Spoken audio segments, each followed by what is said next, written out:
How many views do you need on a video to ensure your life will never be the same? 1900 Rugrats reached this point recently with a new hit song. But before we talk about this recent success, this was a long time in the making. In fact, this all almost didn't happen. And believe it or not, I found 1900 this time last year and actually DM'd him, but more on that later. Now, who is this boy from Florida? He started just like any other story, working at some minimum wage jobs, at one point a grocery store, and rapped on the side in order to pursue his dreams. But what I find interesting is his voice. There are some things that you cannot teach, and this voice being one of them. Now, some of you are probably thinking, is this truly once in a lifetime for someone like this? Yes. Based on his background, based on his tonality, his potential is insane. And to be honest, all the songs that have gone crazy for him recently aren't even good songs. I would almost consider his biggest weakness right now is beat selection. But if he finds the right instrumental, it could honestly be game over for a long time. He reminds me a lot of Lil Wayne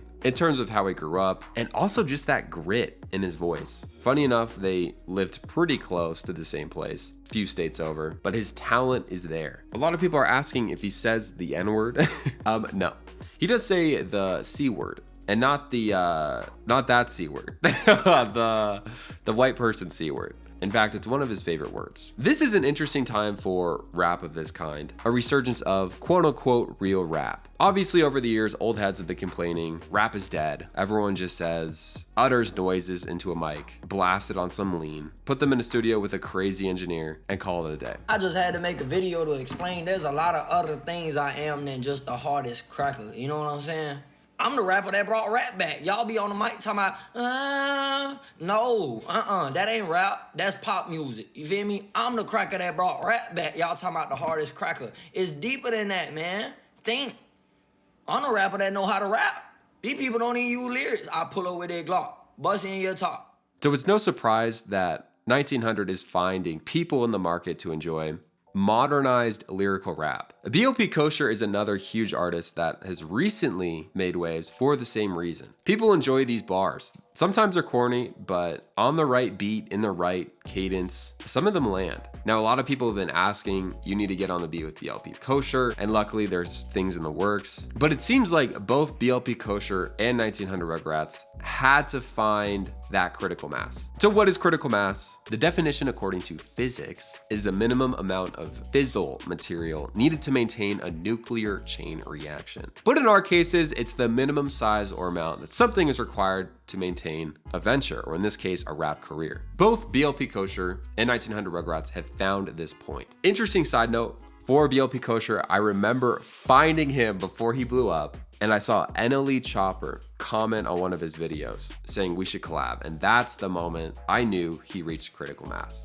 But what was his point for 1900? At the moment I found him a year ago, he had not reached that point. He had one song on SoundCloud that I listened to called World Mad, which in my opinion is his best song out right now. After I heard that, I knew he had some crazy potential. But I was scared because at the time he was still working in a grocery store. I think it was Safeway, don't quote me on that. And he had some traction on TikTok, but it wasn't enough for it to be an actual thing, if that makes sense. You know, last time my traction went away, I stopped dropping, you know what I'm saying? I'm just finna let you know, I'm not stopping for shit. I don't give a fuck if I got 2 views. Y'all getting music all year. Now, like I said, the reason this is a once in a lifetime thing is you can't teach how to make your voice sound like that. You can't teach the, dare I say, soul you put behind the lyrics or in your cadence. That's something you have or you don't. When I was in high school listening to rap, when I heard Lil Wayne's voice, it was something different, all right? You can't teach that grit that he has. You can't teach this grit that 1900 Rugrats has. You just can't. And when I found him for the first time, I heard his voice and said to myself, I want you to think about this. I actually considered, I'm not joking, flying down to Florida, finding this guy, probably on a shift at Safeway, and being like, bro, let me pay for your studio time. Let's do some kind of a deal. At the time, I was thinking about Nextel, who was Yeat's initial manager. And essentially how he just reached out, I think he DM'd Yeet, and then they started working together. But just the thought of going down to Florida, finding this guy, and maybe even buying him some equipment for him just to punch in at home.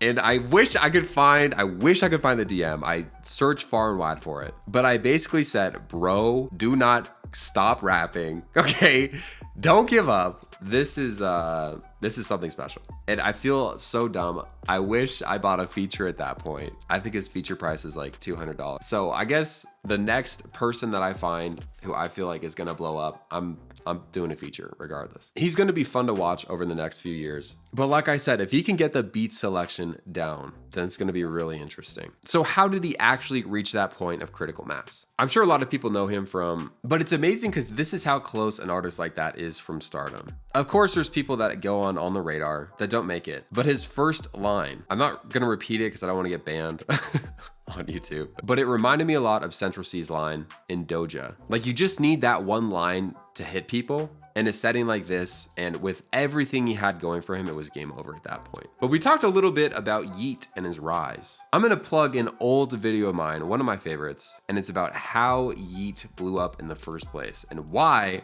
I think he did. If you wanna watch that video on Yeet, check out this video on your screen right here. I will see you there.